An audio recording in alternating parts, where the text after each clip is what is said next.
right, you ready for my story? I am ready. Okay. Lay it on me. It's a pretty fun one. Oh.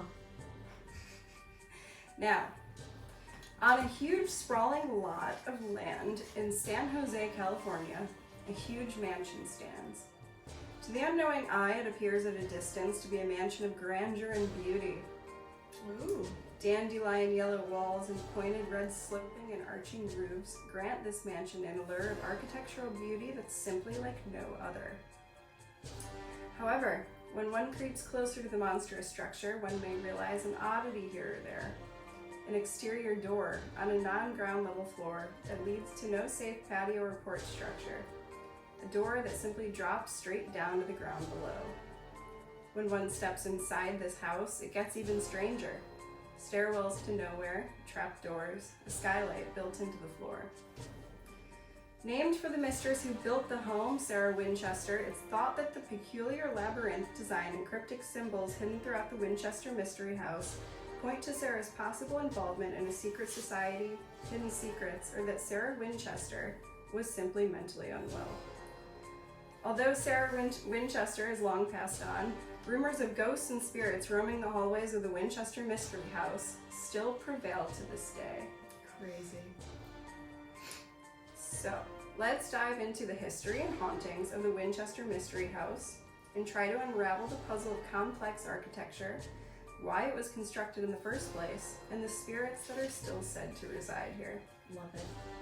But first, little shout out to our girl Holly, who requested this story and has visited this famous house herself. Alone, like by herself. Alone, by literally. herself, which is awesome. She took herself on a little self-date. Thanks for being patient with us, Holly. I'm glad to finally get around to covering this story. And I'm also mad jealous that you got to visit this building. Yeah. Bucket list. So let's begin now with the woman who created this home and lived within its puzzling walls, Sarah Winchester. Sarah, born Sarah Lockwood Pardee, was born in New Haven, Connecticut around 1840. What a name. Yep.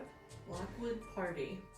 Sarah was born to upper-class parents, Leonard Pardee and Sarah Burns. Though she was quite wealthy and lived a quite luxurious and charmed life, she was, pretty ordinary for the early part of her life. She was certainly not yet making newspaper headlines. Not yet. Sarah's father was a successful carriage manufacturer, and her mother was a popular woman involved in the high society life in New Haven. Oh. One thing that was of the utmost importance to Sarah's parents was that their children got the best education and grew up to be well-rounded individuals. Okay. Some solid parenting. Look at that. Sarah, for instance, knew 4 languages as a child and then gained admission to Yale College's Young Ladies Collegiate Institute. Okay. When Sarah was of age, she was quite the catch in the dating pool due to her familial status and her education. And whether a good thing or not, Sarah's parents had just the man in mind for their daughter to marry. So Sarah's parents, they were quite involved with their local church and thus met many people there socially. Naturally. And it's at this church that they met the Winchester family. The young man that Sarah's parents wanted to fix her up with and marry her off to was none other than William Wirt Winchester. Oh my god. Wirt. Oh, WWW. William Wirt Winchester. WWW. The only son and heir to Oliver Winchester, who was the owner of the Winchester Repeating Arms Company, aka the very famous firearm company. Never heard of it. That's still around today. I know you heard of it here in Virginia. Here in Virginia, Southern Virginia. You moved to Virginia, they're like, you want a gun? It's part of your welcome package, okay? So the Winchester Repeating Arms Company had really become a big deal due to being the very first company to manufacture and mass produce guns that could fire multiple rounds without reloading. This, of course, gave the person carrying and using this sort of weapon a huge advantage over an enemy that had a single round firing weapon. Yeehaw. This weapon they created was extremely popular in the 1800s and used widely during the American Indian Wars, which, why are we still calling it that? Shouldn't it be called like the Immigrant Americans versus the Native Americans War? The slaughter of the people before Right. us. the Native Americans are just trying to hold on to their land. They were here first. Finders keepers. Right. I don't know. Something more akin I to the think we truth would be more fitting, I think. I think we should call it the Finders Keepers War. Oh. Yeah. It's like it works for both sides. Right. Yeah. Anyway. I like that. And also, according to Google, this war lasted from 1609 to 1924. So, like, What? how do we not know more about this? What? Like, yeah. That is so the long. education system in America really failed us there. Don't talk to me about that. So, you're not a history teacher, so, you know, you're I not got part some of the things to problem. say. No. Anyway. So anyway, the Winchesters had a lot of money, obviously. Like, they were filthy rich. Ugh, gross. And though this fortune made Sarah's parents swoon and set Sarah up with William Wirt, it would eventually come to consume Sarah for much of her life. So in September of 1862, Sarah and William married. Okay. 4 years later, Sarah gave birth to a child, a daughter named Annie Party Winchester. But unfortunately, tragedy struck quickly after, taking little Annie after living for just 40 days. So she was apparently born with a rare and fatal disease called marasmus. How do I say it? Marasmus? Please say it one more time the way you said it the first time. Marasmus? Love it. That's the one. So this is this horrible sickness where the body doesn't metabolize protein and the inflicted then dies, essentially of malnutrition. Good grief. Yeah. Ugh, poor thing. And it's thought that Sarah never really recovered from this loss of her baby girl. And around this time, Sarah was highly emotionally distraught and very depressed. And she really began to fixate on the wealth of her husband's family, and more accurately, where the money was coming from. So essentially, Sarah was struggling with this guilt from knowing that her husband's wealth came from selling these weapons that were taking out thousands of lives. You know. Alright, so she basically was like, we're getting all this money, it's blood money. Because Literally. these guns that we're selling are killing so many people. Right. And it was her opinion that they were benefiting from the death of others. Ugh, I mean, kind of.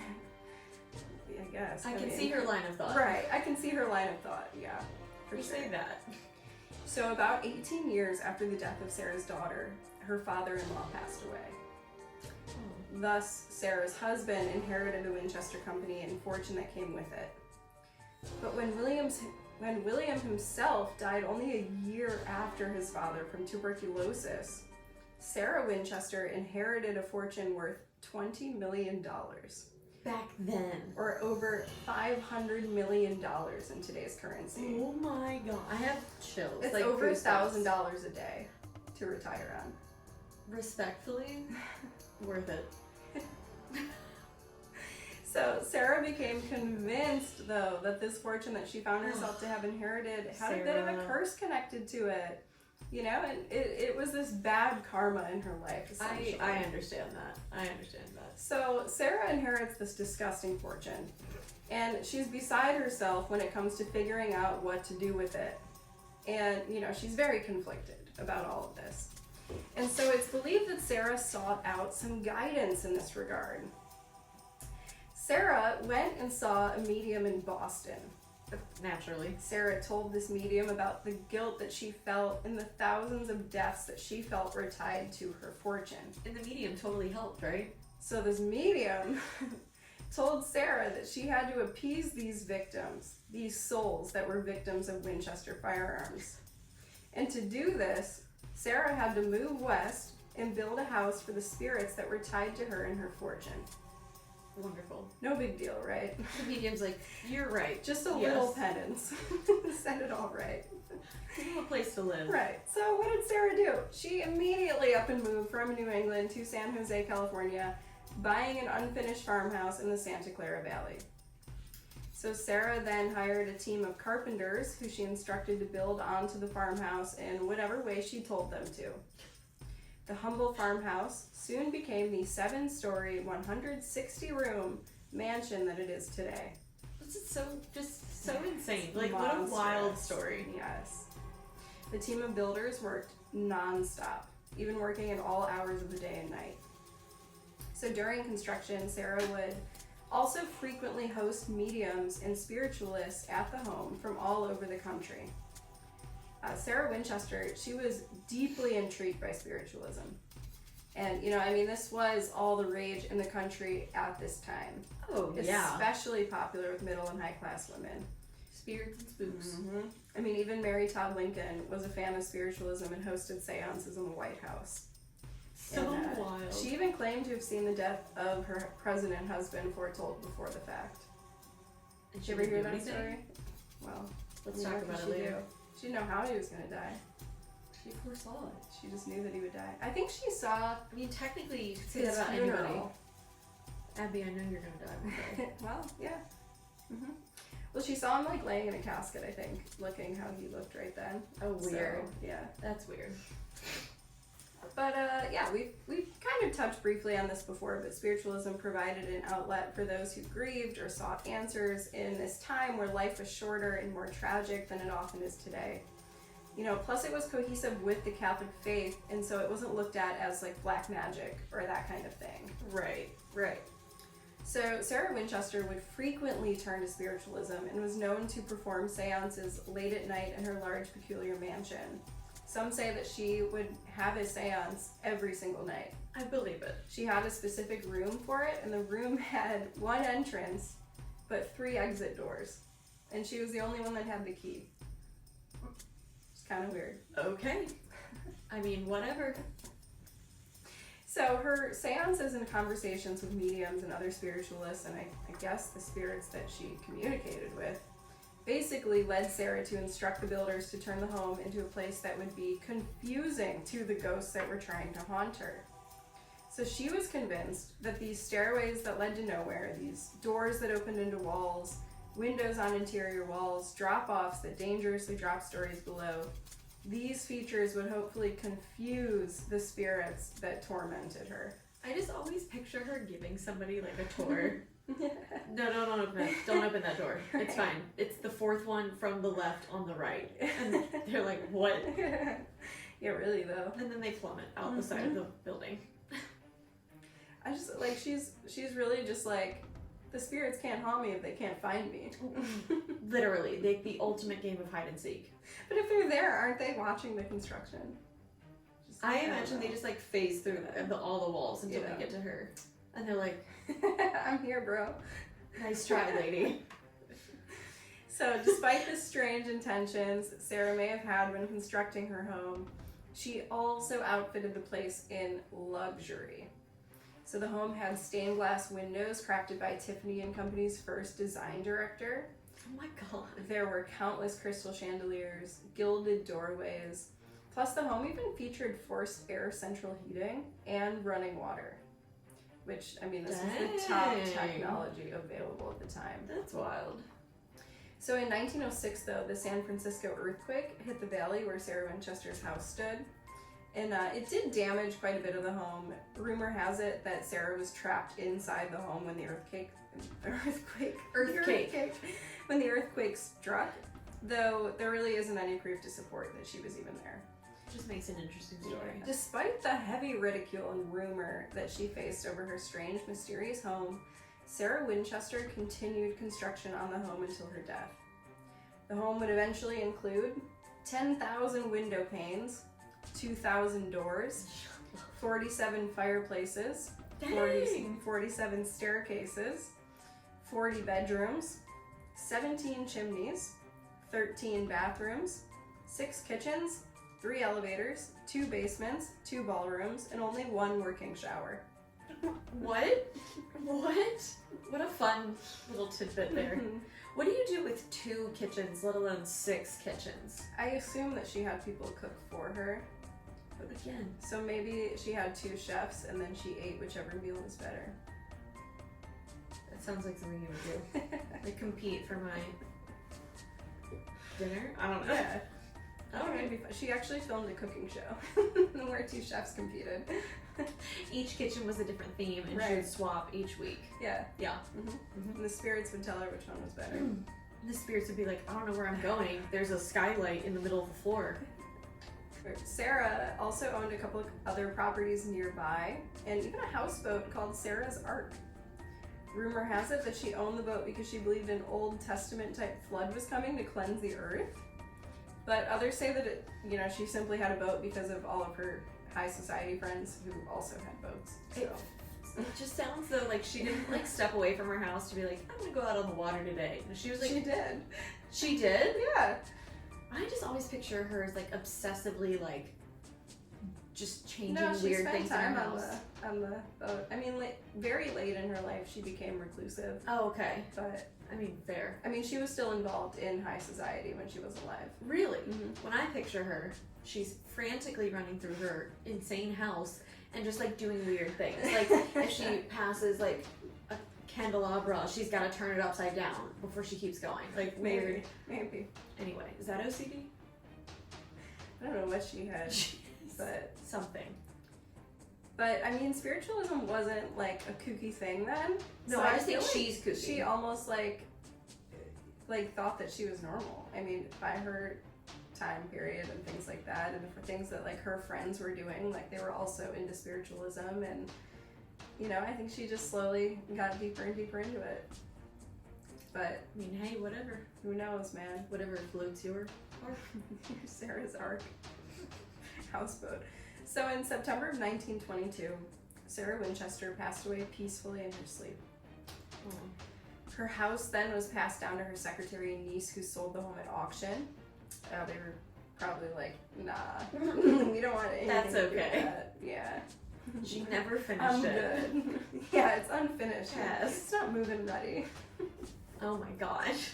Really? It only has 40 bedrooms. I was looking more for like 60, 70 range. Anyway. So over the years, the home has turned into a tourist attraction. You can go visit the strange house and walk its cultivated gardens and try to navigate the confusing passages inside. A movie was even made based lightly on Sarah's story, though you'll know that if you've seen it, it's an incredibly loose interpretation and not a great movie in my humble opinion. But what movie? Winchester. Oh. You watched that? Mm-mm. It's not great. Oh, okay. I won't waste my time. Yeah. So let's talk about the hauntings a little bit. Yes. So the Winchester Mystery House was actually named one of Time Magazine's top 10 haunted houses in America. Ooh. And it's easy to see why it would have this reputation. Between the spirits that were haunting Sarah Winchester and the spirits brought forth during seances, this is a recipe for some serious paranormal activity. Yeah. But interestingly, some of the most commonly spotted ghosts at the estate are due to neither of these things. In fact, they're said to be the ghosts of former construction workers and house staff of the home. Oh, of course. Seen commonly, for instance, is the wheelbarrow ghost, who is frequently seen pushing a wheelbarrow of ash and coal and working on one of the fireplaces in the home. The spirit of a worker named Clyde is also seen regularly around the property. And one day in recent years, a worker was fixing one of the home's fireplaces when he felt a tap on his shoulder. He turned around and saw that he was alone. And when he turned back to his work, he was suddenly shoved over hard. And he promptly picked up his tools and went to do some work on the other side of the house. He didn't run screaming, leave? surprisingly. Oh Yeah. my god. I'm like, no. He was like, I'll go do something else. I'll come back to this. There are all kinds of hauntings on display at the Winchester Mystery House. Intelligent hauntings, where, they're aware of you and interact with you. Mm-hmm. Residual hauntings, where they're stuck on a loop, essentially, and reenacting something that happened in their life, like pushing a wheelbarrow, working on the fireplace. Mm-hmm. And the most common type of haunting experienced at the Winchester House is that of visitors seeing shadow figures.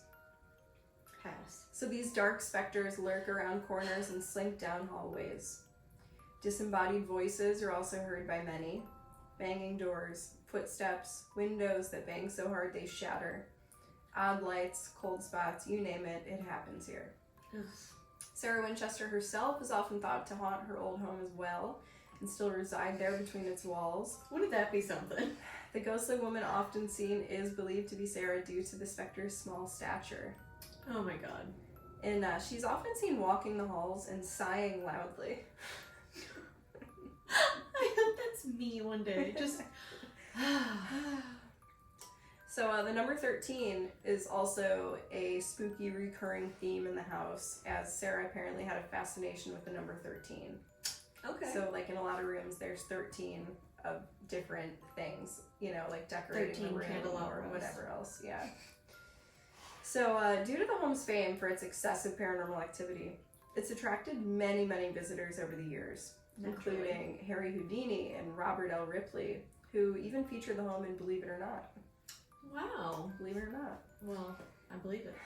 In 1990, a parapsychologist and paranormal investigator by the name of Christopher Chacon was even allowed to conduct a month-long study of the house. And during this time, he interviewed over 300 people and recorded any kind of activity at the property day and night around the clock. Wow. And I could not find anything else about it. Oh. I don't know if that's because it was in the early 90s that it's just not like digitized, but I really tried to find more about I feel like it should be. Yeah. Or somebody should be allowed to do it again. Right. So in the late 90s even, Sylvia Brown spent a night in the house where she said that she experienced hearing chains rattling, hammering, and construction noise, floating orbs of light, and organ music playing. Ew. Did she have like 72 organs in the house? Probably. So these are all things visitors regularly experience here, plus the feeling of being watched, the smell of cooking, footsteps, odd visions, and what have you. So is this all a hoax, born from a sad woman who sought to ease her restless mind by building the elaborate home as she struggled with her unending grief? Or is the structure really home to countless lost souls who continue to roam within? Spooky. I'm asking you. Oh, I don't. Just kidding. What was the question? Ugh. But that's my story of the Winchester Mystery House. An oldie but a goodie. Ooh.